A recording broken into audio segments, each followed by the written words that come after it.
ওকে দেখতে পাওনি কারণ ও আপাতত কাউকে মুখ দেখানোর মতো অবস্থায় নেই। ওর যে অবস্থা হয়েছে তাতে আগামী 6 মাসে বিছানা থেকে উঠতে দাঁড়াতে পারবে কিনা সন্দেহ আছে। মানে আপনার কথা ঠিক বুঝলাম না। মিহির একটা টেডি স্টাইল দিয়ে বলল, বোঝার দরকার নেই, চুপচাপ দুজন ক্লাসে যাও, তোমাদের ক্লাসের সময় হয়ে গেছে।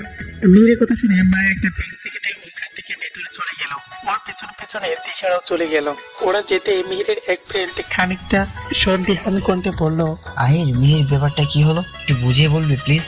ওই ছেলেগুলোকে ওভাবে মারলো কে? তোরা তো বলেছিলি যে ওদের ভার্সিটির সবার সামনে শাস্তি দিবি, তাহলে গোডাউনে নিয়ে ওদের এভাবে মারলি কেন?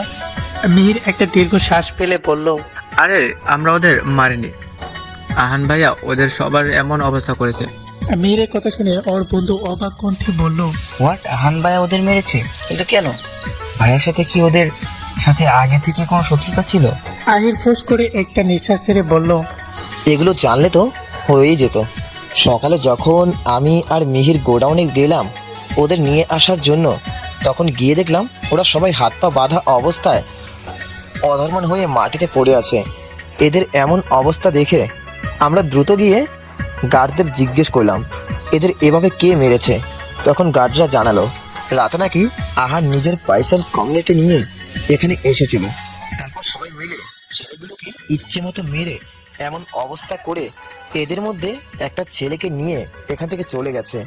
এটা শুনে আমি আর মিহির বেশ বড় সড়ো একটা ঝাটকা খেয়েছিলাম। তখন থেকে শুধু এটাই ভেবে যাচ্ছিলাম যে ভাইয়া এদের কেন মারলো, কিন্তু আফসোস এখানে কিছুই বুঝে উঠতে পারলাম না। ওদের আরেক ফ্রেন্ড চোখ বড় বড় করে বলল, ভাইয়াকে জিজ্ঞেস করিসনি যে ভাইয়া ওদের কেন মারলো? আর যেটাকে ওনারা নিয়ে গিয়েছিল সেই ছেলেটা এখন কোথায়? সাথে সাথে ফোন করে জিজ্ঞাসা করছিলাম, বাট ভাইয়া বলেছে এসব নাকি আমাদের না জানলেও চলবে। আর সেই ছেলেটা আপাতত হসপিটালে ভর্তি আছে, ওর হাত দুটো পুরো থেতলে গেছে। এখানে আসার আগে আমরা প্রথমে ছেলেটাকে দেখতে গিয়েছিলাম, কিন্তু ছেলেটা দেখার মতো অবস্থায় একদমই নেই, ভীষণ বাজে অবস্থা ওর শরীরের। আহির আর মিহিরের ফ্রেন্ডরা সবাই শক খেয়ে দাঁড়িয়ে আছে। ওরা সবাই আহানকে বেশ ভালো করে চেনে। আহান একটু বোধ রাখে ঠিকই, তবে যে কোনো কাজ করার আগে অন্তত 1000 বার ভেবে তারপর কাজটা করে। ওরা কখনো আহির আর মিহিরের মতো হুটহাট করে ডিসিশন নেয় না, আর কোনো সিরিয়াস কারণ ছাড়া কারো গায়ে কখনোই হাত তোলে না। এই জন্য ওরা এটা বুঝতে পারছে না যে কি কারণে আহান ছেলেগুলোকে এমন ভাবে মারলো। ওরা সবাই মিলে অনেক ভেবেও আহানের রেগে যাওয়ার কারণটা খুঁজে পেল না। অবশেষে সবাই নিরাশ হয়ে ভাবনা বাদ দিয়ে নিজেদের ক্লাসরুমে চলে গেল। এক সপ্তাহ পর মায়া আর তিশা রেডি হচ্ছে। আজকে ওদের দুপুরে লাঞ্চের জন্য মিহিরদের বাসায় ইনভিটেশন করেছে।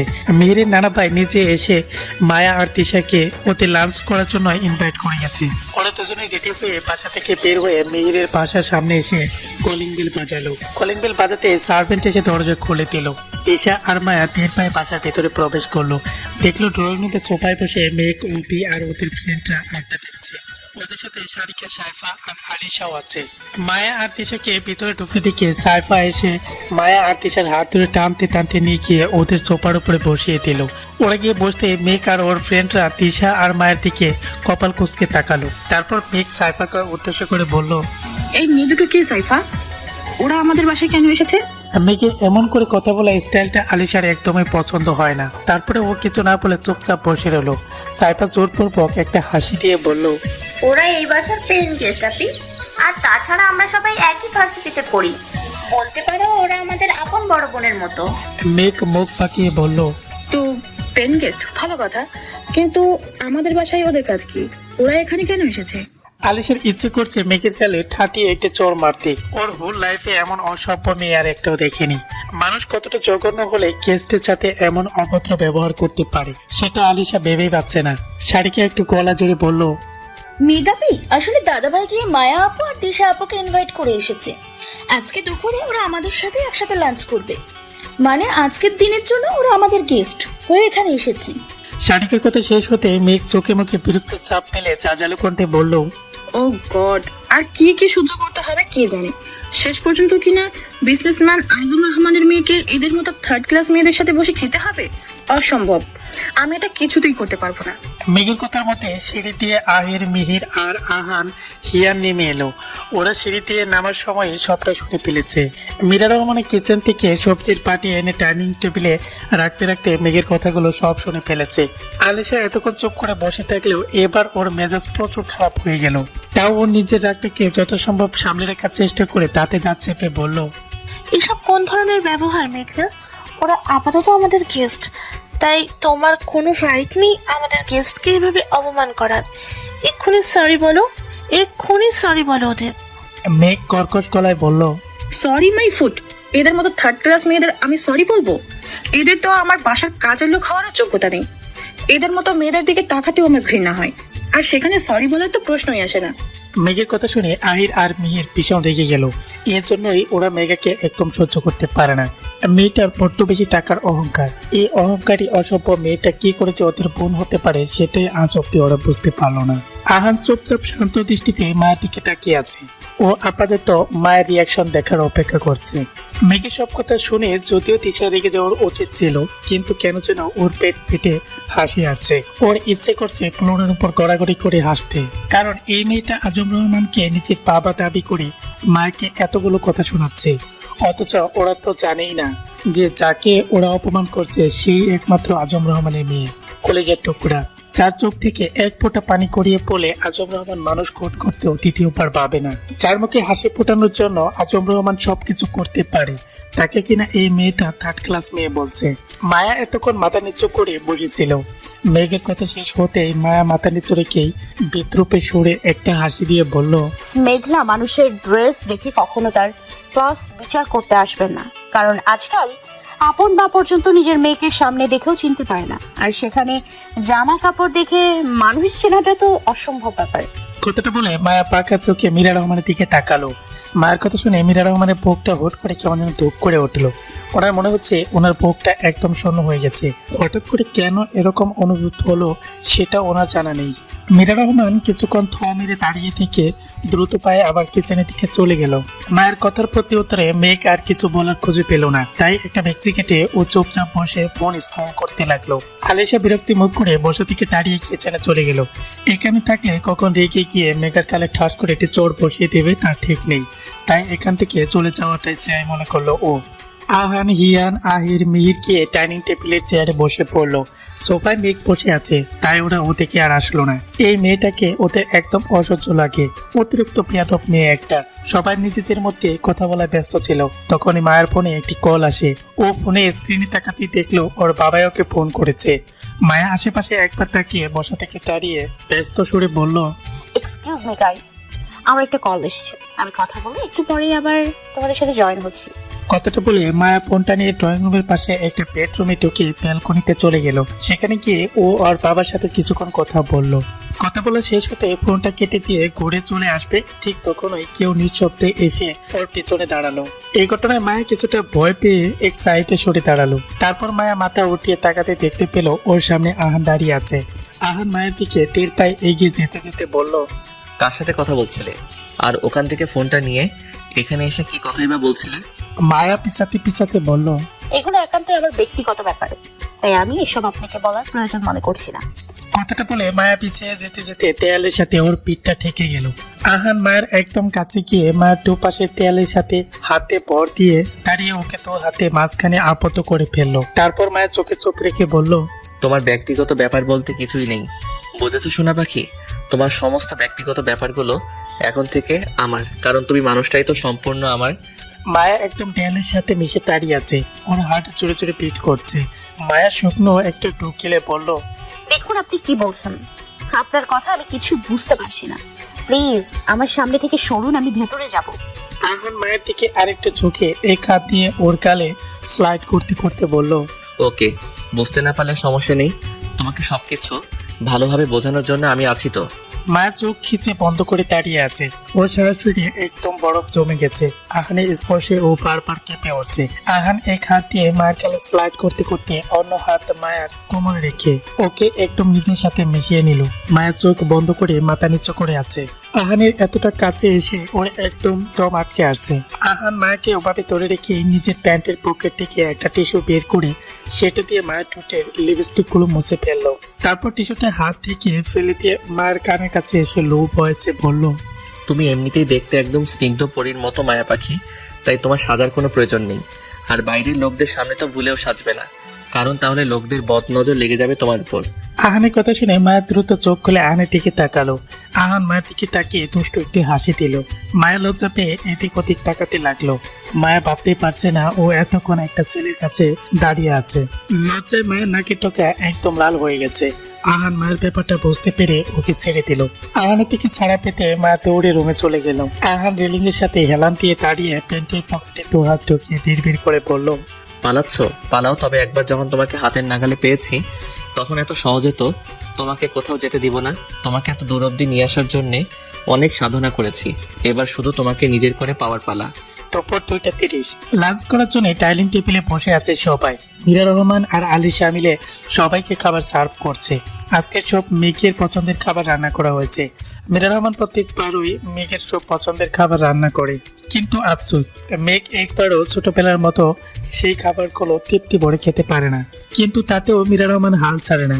একই রেসিপি মেঘের জন্য বারবার অন্যভাবে রান্না করার চেষ্টা করেন, কিন্তু এত চেষ্টার পরেও ফলাফল জিরো। মীরা রহমানের রান্না করা কোনো খাবারই পছন্দ হয় না। চারপাশে পিনপতন নীরবতা, সবাই চুপচাপ নিজেদের মতো খাবার খাচ্ছে। হঠাৎ করে মেঘ বসা থেকে দাঁড়িয়ে বলল, আমি খাবো না, আমার খেতে ইচ্ছে করছে না। মীরা রহমান মেঘের কাছে এগিয়ে এসে চিন্তিত ভঙ্গিতে জিজ্ঞেস করলেন, কেন, কি হয়েছে মা? খাবি না কেন? Any problem? মেঘ বিরক্তকর সুরে বলল, মম, তুমি জানো না আমার এসব বাঙালি খাবার একদম পছন্দ না। তোমাকে কতবার বলেছি আমার জন্য এইসব ছাইপাশ রান্না করবে না, তারপরেও কেন প্রত্যেকবার আমার জন্য এইসব খাবার রান্না করো? মীরা রহমান অসহায় কণ্ঠে বলল, মেঘ, এই খাবারগুলো তো ছোটবেলায় তোমার খুব ফেভারিট ছিল। তোমার মনে আছে তুমি ছোটবেলায় বলতে, মাম্মা তুমি যাই রান্না করো সেটাই আমার ফেভারিট খাবার হয়ে যায়। তোমার হাতে ম্যাজিক আছে, তোমার হাতের রান্নার সাথে পৃথিবীর কারো রান্নার তুলনা হয় না। মেঘ চোখে মুখে আগের থেকেও আরো বিরক্তির চাপ ফেলে মৃত চিল্লিয়ে বলল, মম প্লিজ এসব বলা বন্ধ করো। তোমার এসব কথা শুনতে শুনতে আমি বিরক্ত হয়ে গেছি। ছোটবেলার সাথে তুমি যদি এখনকার তুলনা করো তাহলে তো হবে না। সময়ের সাথে সাথে মানুষের পছন্দ অপছন্দ টেস্ট সবকিছু চেঞ্জ হয়, এটা অস্বাভাবিক কিছু না। তখন আমার বাঙালি ফুড পছন্দ ছিল আর এখন আমার চাইনিজ ফুড পছন্দ। মীরা রহমান নরম কণ্ঠে বলল, আচ্ছা মা, আমি বুঝতে পেরেছি। I am very sorry. ভুলটা এখন আমারই হবে। আজকে জন্য তুমি প্লিজ এই খাবারটা খেয়ে নাও। আমি রাতে তোমার জন্য তোমার মন পছন্দের চাইনিজ ফুড রান্না করবো। নো থ্যাঙ্কস মম, আমি অনলাইনে কিছু একটা অর্ডার করে খেয়ে নেব।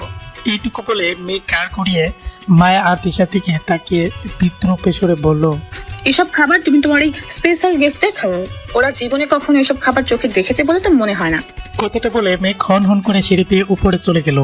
মেঘ চলে যেতেই ও পিছাড়া ওর অন্যান্য ফ্রেন্ডরা ওর পিছনে পিছনে উপরে চলে গেল। মীরা রহমান একটি দীর্ঘ শ্বাস ফেলে চেয়ারে বসে পড়লেন। যতই উনি মেঘকে খুশি রাখার চেষ্টা করেন, মেঘ ততই ওনার উপর বিরক্ত হয়। তবে তাতে ওনার কোনো কষ্ট নেই। এত বছর পর মেয়েটাকে কাছে পেয়েছে, সেটাই ওনার জন্য অনেক। মীরা রহমান ওনার চোখের কোণে জমে থাকা পানিটি সবার অগোচরে খুব সাবধানে মুছে নিয়ে আবার খাবার খেতে শুরু করলেন। মায়া প্লেটে খাবারগুলো নিয়ে হাত দিয়ে নেড়ে চেড়ে যাচ্ছে। ওর চোখের কোণে পানি জমেছে। যেই এক লোক মা খাবার মুখে নিয়েছে সেটুকু গলায় আটকে আছে। কান্নাগুলো গলায় তলা পাকিয়ে গেছে। কতদিন পর নিজের মায়ের হাতে রান্না খেলো।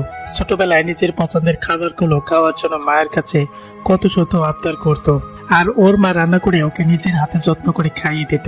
তবে সেসব এখন শুধুমাত্র অতীতের ডায়েরিতে বন্ধ হওয়া কিছু পাতা, কারণ ও তো সেই কবে থেকে ওর মায়ের হাতের রান্না টেস্ট বলে গেছে।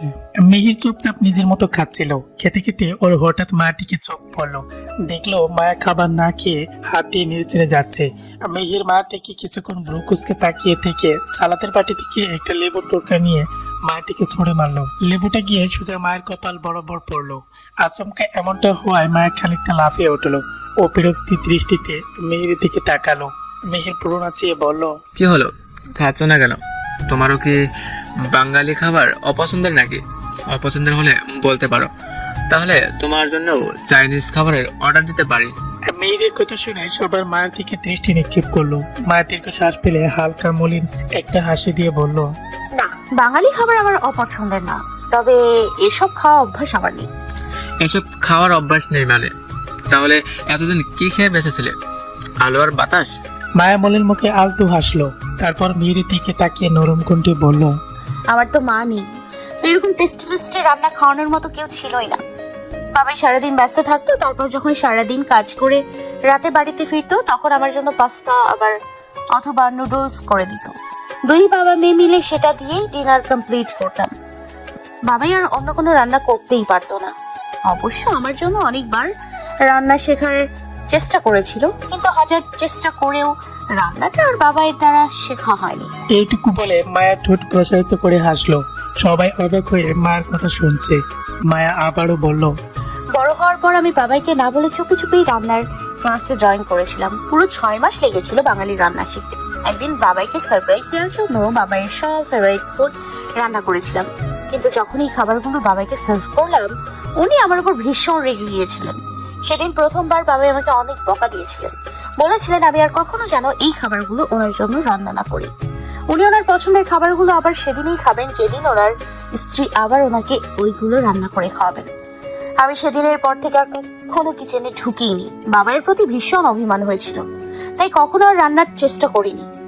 এই জন্য আজ অবধি আমার আর বাবাইয়ের লাঞ্চ, ডিনার, ব্রেকফাস্টে শুধুমাত্র নুডলস আর পাস্তাই রয়ে গেছে।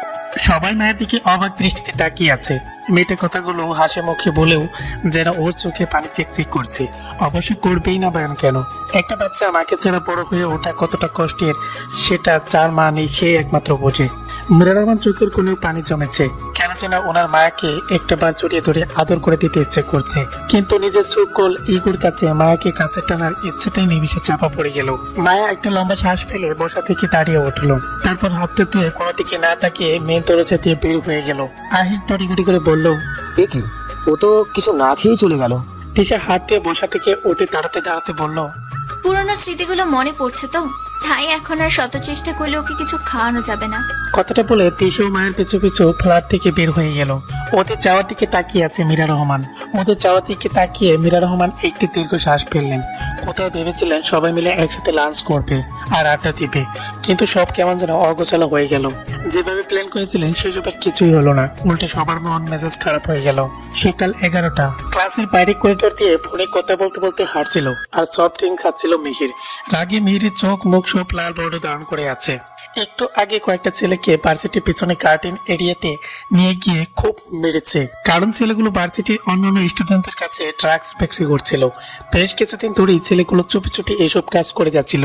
মিহির আর আহির আগে থেকে সবটা জানতে পেরেছিল, তবে প্রমাণের অভাবে কিছু করতে পারেনি। কিন্তু আজকে একদম ওরা হাতে নাতে ছেলেগুলোকে ধরে ফেলেছে, তারপর সবগুলোকে ধরে ইচ্ছা মতো মেরে পুলিশে দিয়ে দিয়েছে। তবে ওর রাগটা এখনো কমেনি। ওর ইচ্ছে করছিল ছেলেগুলোকে নিজের হাতে খুন করে ফেলতে। মিহির হেঁটে কিছুটা দূরে আসতে হুট করে কেউ একজন এসে ওর সাথে জোরে ধাক্কা খেলো। আচমকা ধাক্কা লাগায় মিহিরের হাত থেকে ওর ফোনটা মাটিতে পড়ে গেল, আর হাতে থাকা সফট ড্রিঙ্কস এর বোতলটা উল্টে গিয়ে সবটুকু ড্রিঙ্কস ওর শার্টে পড়লো। মিহির চিল্লিয়ে বলল, হোয়াট দ্য হেল, কি করলে এটা? কথাটা বলে মিহির মাথা তুলে সামনে তাকাতেই দেখলো ওর সামনে বড় বড় চোখ করে তাকিয়ে আছে মায়া। মায়াকে দেখে মিহিরের রাগটা আরো বেড়ে গেল। এই মেয়েটা যেখানে যায় সেখানে একটা করে ঝামেলা পাকায়, বিরক্তিকর মেয়ে একটা। মিহির রাগী কণ্ঠে বলল, দেখে চলতে পারো না? চোখ কি বাড়িতে ফেলে রেখে এসেছো? মায়া আমতা আমতা করে বলল, আই এম সরি, আসলে আমি বুঝতে পারিনি তিশা আমাকে তাড়া করেছিল, তাই দৌড়তে দৌড়তে অসাবধানতাবশত ধাক্কাটা লেগে গেছে। মায়ের কথা শেষ হতে মিহির চাড়ি মেরে বলল, সরি মাই ফুট, রাখো তোমার সরি। ভুল করে একটা সরি বলে দিলে 7 খুন মাফ হয়ে যায়, তাই না? আর ভার্সিটিতে আসো কি দৌড়াদৌড়ি করার জন্য? এটা তোমার গ্রামের উঠোন নয় যে এখানে এসে তোমরা লাফালাফি দৌড়াদৌড়ি শুরু করে দেবে। মেয়ের কথায় এবার মায়া ভীষণ বিরক্ত হলো। ও কপাল কুঁচকে খানিকটা বিরক্তি সুরে বলল, আজব, সামান্য একটা বিষয় নিয়ে আপনি এভাবে রিয়েক্ট করছেন কেন? আপনাকে তো বললাম অসাবধানতাবশত এমনটা হয়েছে, আমি ইচ্ছে করে আপনাকে ধাক্কা দিইনি। মায়ের কথা শেষ হতে মেয়ের কিছুটা চোখে ফ্লোর থেকে ফোনটা উঠিয়ে মায়ের সামনে ধরলো, তারপর বলল, ফোনের ডিসপ্লেটের কি অবস্থা হয়েছে দেখেছো? এটা তোমার কাছে সামান্য ব্যাপার মনে হচ্ছে। মায়া তাকিয়ে দেখলেও ফোনের ডিসপ্লের উপর অনেকটা ফাটল ধরেছে। এত উঁচু থেকে এত জোরে পড়লে ফোনটা এমন অবস্থা হবে এটাই স্বাভাবিক, সেটা মায়া ভালো করেই জানে। ও একটা দীর্ঘশ্বাস ফেলে মেয়ের হাত থেকে ফোনটা নিয়ে শান্ত গলায় বলল,